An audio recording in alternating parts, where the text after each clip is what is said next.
I see children and I'm like, just you being here is a miracle. I think maybe if before pregnancy it was just, oh, kids are born and they move on and they move on with life. But after my son and how fleeting life is, I just look at their precious little lives, and if you're here standing, then you have a purpose.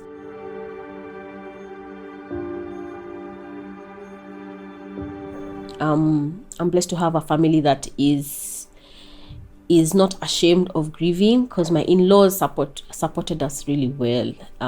My mother-in-law worked with us in prayer. She's a counselor, so I remember her checking up on me very often, and also me checking in on her, because it's also her grandchild, so having to check in on each other really helped. My sisters, I have sisters-in-laws, and my brother, I remember hanging out with them was therapy, was what was healing for me. Hanging out with my friends, there was a very close friend group of mine who just walked with me through that journey. For my mom, even to this day, Joshua's birthday, she will get something for Joshua and we celebrate him. With my friends, my really good girls, we also celebrate Joshua on the birthday. They'll send flowers. They'll be like, aunties, we celebrate him, we remember him, he's turning 3 or turning 4. And that's how it's impacted us. It's a day by day kind of thing.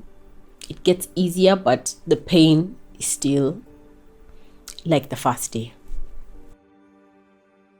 For me, what I would wish healthcare workers and would maybe process as well. And I know for health workers it's not easy either. I can imagine you're in a stressful situation. Your job is not the easiest also. But in my case, I wish the healthcare workers around me gave me the opportunity to maybe stay with my son a bit longer or hang out with him a bit longer. Give me the opportunity to maybe take a little footprint of his, a little thumbprint, take a photo with him myself. I wish in that moment that they, because in my case they scattered. Like, I don't remember seeing them unless it was the next day when I saw the doctor, and he definitely had to come and see me.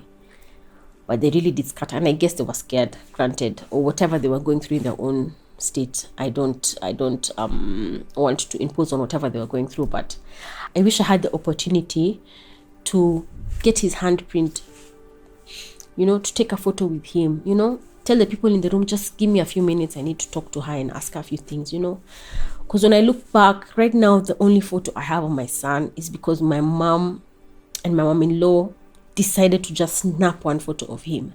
And in that state, you're just focused on one thing. I was in a daze. I could not even think of taking a photo. I could not even think of taking his thumbprint or his little leg print. So in that moment, my mom and my mom-in-law took one photo, and those are the photos that I hold dear to this day. As a first-time mother, I wish I also had done a bit more of my research, because in that time, the facility should have put that belt on me to monitor Joshua's heartbeat, and then they would have probably known that he was in distress. So they would not need to take me to go and prick my amniotic fluid, because the belt that some other facilities provide would have already told them, this heartbeat and his rate is a bit worrying, and then let's check other options and go to CS directly, instead of that nurse at that time pricking and going. And I've come to and pricking and the fluid coming out, and then now the next steps followed. But now I've also realized that not all facilities have that belt, and I didn't know that by that time. So I always hold myself at fault for not having educated myself a little bit more, having not, done a bit more research. And I know it's some things just happen, but those are some of the things that go through my mind. As a mom, if you can read up, what opportunities do you have for yourself in terms of knowing as you're about to go into labor, there's a belt that's at your disposal. You can go for a scan, and things like that.